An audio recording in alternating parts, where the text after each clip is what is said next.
thanks to the supporters of channel member Rob Harley. Oh, boys and girls, Jude Bellingham is back at Borussia Dortmund. We've got the best goalkeeper in the world and my England international centre-back from Burton.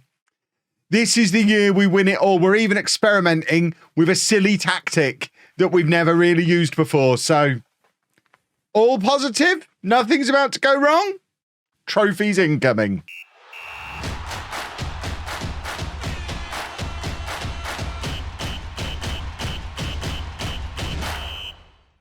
Hello and welcome to Club 3, part 16 of Non-League to Legend. I'm Kevin. Coming up on today's episode, we've got the German Super Cup, and then we'll probably do the Leipzig game, I think, just to have a proper test in the league. If you missed the transfer special in the last episode, you missed one of the best transfer specials I have ever done. Certainly in terms of the quality of player we've brought in. We haven't even spent crazy. We've added key players in key positions. Vic Schumacher is the best young striker at the Euro under 21 Euros that have just happened. He won best player in the tournament. Nicolai Suarez, my former captain from Burton, is in. Antonio Carlos, the best goalkeeper in the world, is in. Jude Bellingham is home. And this guy's here as well, who's probably going to he'll end up being the best of all of them because I'm the least excited about him. And in order to accommodate Jude Bellingham, we are completely changing the system and trying out something very, very new against Bayern Munich in the Super Cup. I'm not going to be playing a midfielder in defence on libero all the time. I kind of want to see how it works. So this is our team for the Super Cup. We've got Antonio Carlos in goal, a very new look back four. Considering all four of them were here last year, I don't think this combination has ever played together in this way at the back before.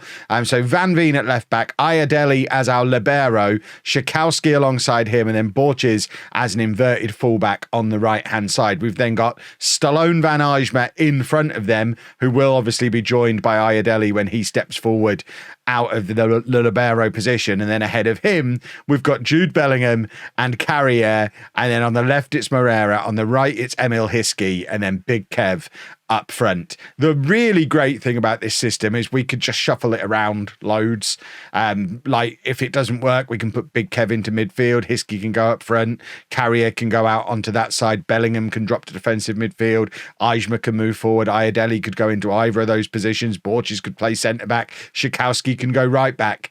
This Moreira can move over to the other side. There's so much we can do without changing the players to change how we're playing. Plus, the bench is absolutely stacked. I'm very, very excited. There might be a future in this libero thing. If it works today, I'm going to get into it. You know I'm going to get into it because the biggest thing we've struggled with is those box formations where we've got the two banks of two in midfield. This allows us to have that whilst keeping our wide players. It obviously potentially leaves us a little bit exposed at the back. And I suspect if we're going to do it long term, we need a left back who's kind of a centre back rather than Van Veen. Probably. I mean, it could be David Garcia playing left back, tucking in, Borges playing right back, tucking in, and then Suarez in the middle. That gives you a back three, and then either Ayadeli or Dukic stepping up as the libero. It might be a thing that works. We're struggling to find fullbacks. Why not just give up with them? We might be about to learn why. If Bayern absolutely ruin us here with all the money that we've spent and all the players that we've brought in, then there's your answer to the question of why we don't just do this. But we're kind of halfway there today because Van Veen's our captain. He's our left back and Garcia is not fit. So we don't really have too much of an option. But I'm sure all eyes on Jude Bellingham playing his first game in a Borussia Dortmund shirt in 10 years. He's returned as a hero. I thought we were already going to concede to Cerulli early on. That would have been very, very upsetting. Obviously, Big Kev up front today. Big day for him. If we're going to be playing a one-striker system, he's probably going to struggle to get into it with Hiskey and Egan, both probably ahead of him in the pecking order. It's why I'm starting him there today. But his future might be in midfield. I can certainly see a version of this where Carrier moves out onto the right. Big Kev comes into midfield as the slightly more defensive of the two, releasing Bellingham a little bit more. And then we put Hiskey up front. We might even switch to that at half-time. But there's Ayadelli stepping into that position alongside Van Eijma, where they've played so often together in the past, and Hiskey's in. Can he square it? I mean, he chooses not to. He probably should have played that across to Big Kev. But there's your first example of us just crowding the middle, but still having the width. We are going to be a little bit vulnerable with it defensively because Van Veen's still attacking. I'm putting him on defensive instruction, but he's still Van Veen. He's still going to attack. But there is the back two that is formed with Borches and Schikowski. And there's your first goal from Big Kev to put us 1-0 up. And you know what, boys and girls, this weird monstrosity of a tactic might actually end up working. The big worry is the Van Veen position. I would love to be able to do that and still have at least one wing back going forward. Ideally, you probably have that on the side where the guy is cutting in. It makes less sense to have a wing back and a winger on this side and then an inverted fullback and an inside forward on the other side. You probably want a winger over here, probably Herrera if Van Veen's going to be the fullback. Have Herrera over that side and maybe have Hiskey over here cutting in, which would definitely work. It would absolutely work. But we're 1-0 up at half time. That is a wonderful thing. In fact, what I might do is just swap those two around and test my theory, because we can do that. And that gives us a little bit of natural width on both sides then. So Van Veen's the natural width on this side, Moreira on the other, and Hiskey can then cut in there. My plan had been to put him up front and move Carrier out and drop Big Kev back, but I think I'd rather see this in action. There's going to be a lot of experimentation in the early days of this season. It's a long time since we've tried to do something properly new with a tactic. I've never really got on with central midfielders in FM24. I've always preferred the DM-AM combos, but Jude Bellingham is an out-and-out central midfielder, so we don't have a lot of choice. We're going to find a central midfielder system that works. There is the back three forming again. Van Veen's obviously very, very wide, but it's nice. It seems to be working. Hiskey now cutting inside, plays it across to Big Kev. Big Kev's got his second of the game. It's working, boys and girls. It's actually working, and I am. I'm trying not to get too overexcited, but this is a good team playing good football against the second best team in the country and the best striker in the world in Cerulli. And we don't seem to be suffering too much defensively from having Ayadelli step up. But yeah, working very well so far. There's the clearance. Bayern having their first little proper period of pressure. Bellingham hasn't really been a factor in the game yet today, which does make me wonder if maybe we need to release him a little bit more in the attacking position. We've got Carrier as the more attacking of the two at the moment, but maybe Carrier needs to go forward and play wide and allow Bellingham to go a little bit further forward. I mean, that being said, Bellingham's on a 7.5, so although we're not seeing him do much in the match engine, he's obviously having a good game in there as an attacking playmaker on a support instruction, so we can't moan too much. Right, let's make a few changes. We've got to keep trying different things out. So Moreira not having his best day out there today, so Connor Egan is going to come on. We've now got 3 strikers on the pitch. We probably need to play Egan as an inverted forward as well, an inside forward as well. We see, actually, what I think I'm going to do here, we are going to do this, which I was going to play Big Kev box to box and then just release Bellingham to go forward. And then Egan can be, yeah, I think that works as a front 5. That's certainly something to toy with as well. Van Veen's going to come off. And see, what I'd like to do is be able to bring on Garcia and have another inverted defender over there, but we can't. So I guess we'll just bring on Colombo. And then I think for now, take off Van Eijma. He's certainly done his bit today. Maui, in fact, not Maui, because we're playing him as a ball winner in there rather than a playmaker, although we now don't have a playmaker in midfield. So maybe Maui and then make him a playmaker with the other changes that we've done. Probably makes sense.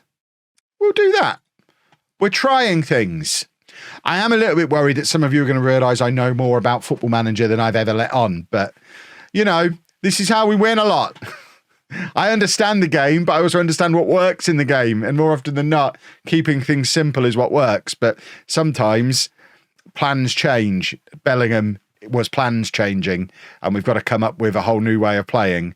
Right, we are going to bring on Nicolai Suarez for his debut. Very simple. He just slots in there. We can probably actually swap them around. Keep him as a ball-playing defender, keep him as the libero, but then Sikowski can be the one that tucks in. It just allows Suarez to play on his natural side.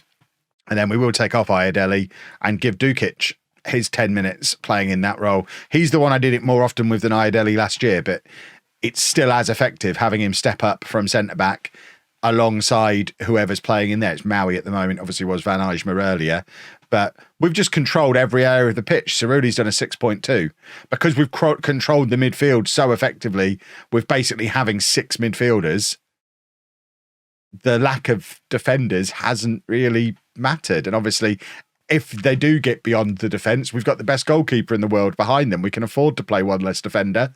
That was absolute dominance. Good to see the aliens are still here for the trophy lifts.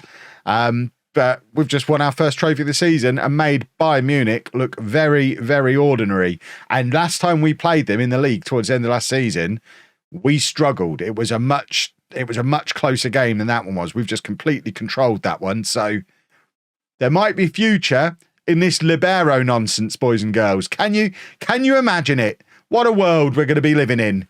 Let's continue experimenting for a few matches, and I'll meet you for that Leipzig game a few games down the road in this season. Oh, boys and girls, it does look like we are a good team. I mean, to be fair, we were blowing teams away last year in this league as well, so I'm not getting too ahead of myself playing against the teams that aren't great, but 2 games in, we've won both our matches, scored lots of goals. Now our first big test against Leipzig, who haven't lost. I mean, it's only 2 games in, but this is the system we're going to play. We've been experimenting with lots of different things. We've tried Big Kev in midfield. We've been playing Hiskey out on that side. We've tried Carrier further forward as well. We've tried lots of things, but I think this is pretty close to my first 11. I'm still not complete. There's still going to be lots more experimentation here. Oh, by the way, look at this Champions League draw. Ajax, Barcelona, Real Madrid, Benfica, Inter, Porto. If we're going to win that this year, we've got to beat some teams. But this is the team for the game against Leipzig. It's Antonio Carlos in goal, a back four of Garcia, Suarez, Ayadeli and Sikowski. So basically the 3 and Ayadeli playing further forward. Van Eijsma in front of the back 4, and then Bellingham and Carrier with Moreira and Herrera supporting Connor Egan up front. Egan has been moaning that he's not been starting enough games. I mean, how many games does he want to start every game? We've got 4 very good strikers. He's not going to be able to start every game. We've just turned down a £90 million offer for him from Manchester United, which if they go over 100, we might sell Egan. We also turned down 80 something million from Torino. Weirdly, they must have had a tycoon for Ayadeli. So there are teams who are interested in our superstar young players, but the way we've been playing, I very much want to keep my superstars together, and fingers crossed we put in another performance, another snazzy performance today with our fancy little system that we use now. So Moreira intercepts the loose ball, bursts into the area and scores. I mean, he doesn't even need Egan. He's just going to do it all on his own. It's 1-0 inside 90 seconds. I told you, we're a good team. This is the best 11 I've put together on Football Manager in a long time, it feels like. They are playing very, very, very well at the moment. And remember, Chang is one of the best goalkeepers around. We were looking at him in the summer when we were trying to grab a goalkeeper. These are certainly the 2 best keepers in the Bundesliga on show in this match today. There's like £300 million worth of goalkeeper on this football pitch. But we've got some pretty expensive players in some other positions as well. I mean, that centre-back partnership we've got is like, we paid 150 million for that. Obviously, Bellingham was 100 million. Egan was like 80 million. We've spent some money to put together this team. Van Eijsma struggling to get there, but Ayadeli, because he's pushing forward out of the back 4, is there to support him. And now Moreira, once again, on the left-hand side, knows he's got to fight for his place this year. He's no longer a nailed-on starter, but he's had a pretty good start to this game. And Carrier playing that bit deeper than he's played before, having much more influence on the game. Carrier and Bellingham doing lots of lovely work in central midfield together. Can't believe I'm using central midfielders. What has the world come to? I can't believe I'm not using overlapping wing backs. Everything's changing. Garcia pushing forward from left back, 6'6" left back. We're like Newcastle. And now Egan and Herrera and our two wingers have both scored in this match. Herrera now off of the other side. And we're good, aren't we? I think Bundesliga, it's early and I don't want to tempt the football manager gods into punishing me. But I think Bundesliga should be relatively straightforward for us this season. We won it last year. We almost won it the year before. We've massively upgraded the team since winning it. We should win Bundesliga. The big test this year is Champions League. And I think we're probably going to focus on the Champions League for the videos this season. There's a loose ball from Suarez. Very unusual from him. By the way, I have made Jude Bellingham captain now as well. I was tempted to give it to Suarez because obviously he was my captain at Burton. But I figured Bellingham probably should be captain. So Bellingham's captain. Van Veen is just not going to be starting regularly enough. Van Veen and Colombo, there's a few days left until the transfer window closes, and I think we let one of Van Veen or Colombo go. We had a £30 million offer for Colombo from Arsenal earlier in the window, and I really wish I'd taken it. I suspect we're not going to be able to get him in the Champions League squad, and that might be enough to push him out the door. But it leaves us with one proper wing back on each side. We've got Ferreira for the right and Van Veen for the left, so we've got it there as an option. But really, the inverted fullback, so Borches and Schikowski on the right, and then Garcia and the young lad from Barcelona, whose name I forget, on the left as inverted fullbacks. I think that's probably the future of our fullbacks in this system, the Bellingham system we're calling it, because we've rearranged everything in order to fit Jude Bellingham in. It's nice to have him back, but I have had to sacrifice my beloved overlapping wing backs to make it happen. But like I say, seems to be working quite well. 2-0 up at half-time against one of the better teams in the league. I am a little bit worried about Van Dijven because he picked up an early yellow card. So we've obviously got options on the bench. Fontanils could play there. Dukic can play there. Maui can play there. So lots of players who could come on for him. I think we'll give him 10, 15 minutes at the start of the second half. We don't want to just whip him off at half-time, but obviously, for someone as young as he is, I know he's got Bellingham and Carrier ahead of him and Ayadeli stepping forward to try and help him out. But for someone who is still only 18 years old to be the sole holding midfielder, it's quite the responsibility on his young shoulders. And we don't want to burn him out or break him by playing him too much or overstretching him and getting him sent off in a game like this, because that won't do his development any good at all. So an hour gone, I think that's long enough. We can take him off without him thinking he's being hooked for not playing very well. So Dukic can come on in there. Egan not playing well at all. So Big Kev is going to come on up front. Egan started the last two games and been poor in both. I wanted to start him a little bit more because he's moaning about not playing. But if he continues to play poorly, maybe Egan needs a strike partner. If that's the case, he doesn't fit into this new system. He's the one of our strikers who can't play any other roles. We play him centre forward or we don't play him. I kind of want United to come back with a big offer for him, because I'm not sure I want to keep him, because we've got Big Kev, we've got Hiskey, we've got young Schumacher who can play in that role as well. That's fine. 3 good strikers there. Two who are good enough to start, and one who's a youngster who's ready to develop and get some game time. Right, we're putting Fontanils to play at the base of the midfield. Dukic is going to slot into the libero role. And then have we got Borches on the bench? We haven't. I don't really want to bring Ferreira on at right back, so I think we'll just leave the defence as is and maybe bring on Emil Hiskey on the left-hand side. We'll save our final substitution for the 80-minute mark, just in case anybody picks up a knock. I mean, if we can grab a third, we'd probably take Bellingham off. We've got to protect our old man. He's only 30. In fact, Herrera's tiring. So do we have anyone who can play there? Van Veen is the one that I'm being recommended. I'm not going to play Van Veen on the right wing. What I could do, though, is put Carrier out there and put Bellingham there and then bring Maui on in midfield. I love the fact that we've got this flexibility to just move these players around. This is why Egan, despite being top scorer last year, might not be much longer for this football club, because unlike almost everyone else in the squad, he doesn't have that multi-position flexibility that allows me to just move them around and stick them where I need them. So Manchester United, if you've got big money, if you've got 100 million plus for Conor Egan, he's yours. I'm not going to offer him to you because then you'll offer me 12 million for him, but he's there. He's there for the taking if you want him. But that, boys and girls, is that on our first couple of episodes of the season. I think tomorrow's episode, I guess it's going to be, I don't really want to show you. See, Barcelona and Ajax are both tempting, but it's so soon. Real Madrid, possibly Barcelona and Real Madrid, and just have a little bit of a gap between the two. That might be the way to do it. It'll be Barcelona and Real Madrid, I think. But if you've enjoyed that, please make sure you leave a nice big thumbs up on there for me. Subscribe to the channel for daily Football Manager videos. And thank you very much for watching.